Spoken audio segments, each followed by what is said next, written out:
saya wawancara, saya ingin mengenalkan diri. Nama saya Helma Hidayati. Sebelumnya saya ingin bertanya mengenai bekantan.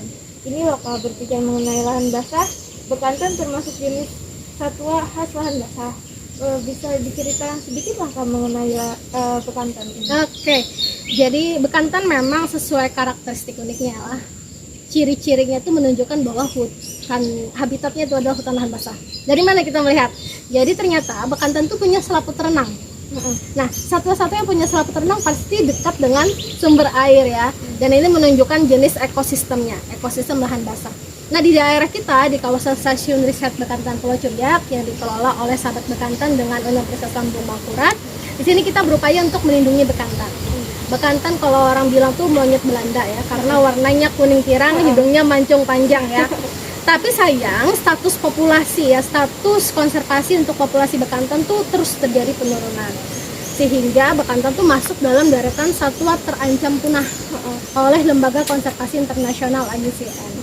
Nah, sehingga kami di sini bergerak, ini juga salah satunya untuk mendukung visi misi dari ILM, mendukung program pemerintah dalam melestarikan bekantan yang termasuk maskot kebanggaan Provinsi Kalimantan Selatan dan endemik Kalimantan ya. Endemik Kalimantan artinya hanya ditemui di Pulau Kalimantan. Nah, sehingga kami tergerak di sini untuk dari program SBY sendiri untuk melindungi dan melestarikan bekantan dan juga melindungi habitatnya. Mengapa kakak tertarik melestarikan bekantan ini? Oke, tadi sedikit sudah kami sampaikan bahwa status konservasi bekantan itu terancam punah. Artinya kita harus terus melestarikan, meningkatkan populasinya, memperbaiki habitatnya. Kemudian ini juga landasan nasionalisme. Kenapa dibilang landasan nasionalisme bentuk cinta tanah air? Karena bekantan tadi kan sifatnya endemik di Kalimantan, ada Indonesia, Kalimantan tuh ada Malaysia, ada Brunei Darussalam. Nah, kita punya sebaran populasi bekantan dan habitatnya lebih banyak daripada Malaysia dan Brunei. Namun pengembangan ekowisata itu Malaysia lebih gencar, bahkan mereka menjadikan bekantan sebagai ikon wisata mereka. Nah, kenapa kita yang punya potensi luar biasa di Indonesia tidak kita kembangkan maksimal? Nah, itu yang kita sebut landasan nasionalisme. Kemudian ini juga bentuk tanggung jawab keilmuan. Kita semua tentu menuntut ilmu, memperluas wawasan, harapannya bisa berkontribusi untuk masyarakat. Sehingga ini juga menjadi tanggung jawab secara keilmuan. Belum lagi tadi tanggung jawab secara warga negara, dan kita kembalikan lagi ke bentuk keimanan kita bahwa kita diciptakan sebagai khalifah di muka bumi. Tentu kita harus menjaga hubungan yang baik, tidak hanya dengan manusia tetapi juga dengan alam. Apa sih peranan bekantan dalam sebuah ekosistem? Ini juga salah satu yang menarik. Kenapa jadi kami intens untuk melestarikan bekantan? Bahwa berdasarkan fakta-fakta dari hasil penelitian, bekantan ini termasuk spesies kunci yang menjaga keseimbangan ekosistem lahan basah. Kenapa dikatakan demikian?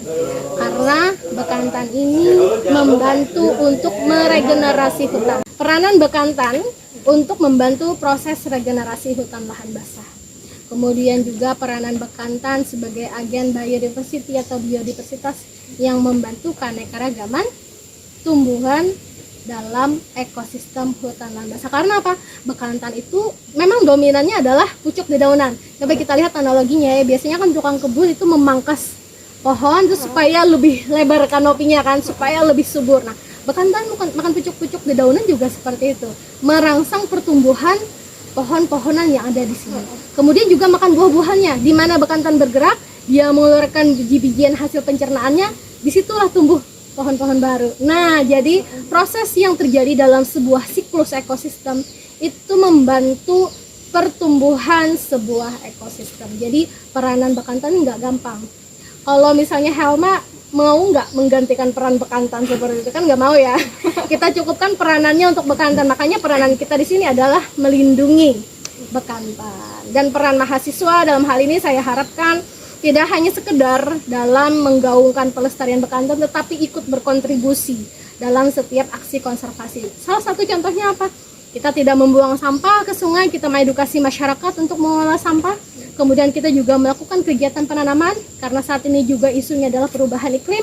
Salah satu upaya untuk mencegah, bahkan mengurangi, meminimalkan risiko perubahan iklim yang saat ini terjadi, dengan melakukan penanaman mangrove. Dan ini juga merupakan bentuk program dari Presiden ya, ada namanya program pemulihan ekonomi nasional melalui padat karya mangrove. Nah, itu bisa menekan laju pertumbuhan, peningkatan perubahan iklim karena dapat menyerap karbon sampai 5 kali lebih besar daripada hutan hujan tropis. Yang mana karbon inilah yang memicu emisi gas rumah kaca. Mudah-mudahan dengan semangat bersama, sinergisitas bersama, kita bisa menggaungkan pelestarian bekantan ini lebih luas, tidak hanya skala lokal, nasional, bahkan global. Terima kasih Kak. Oke. Terima kasih banyak untuk wawancaranya. Siap.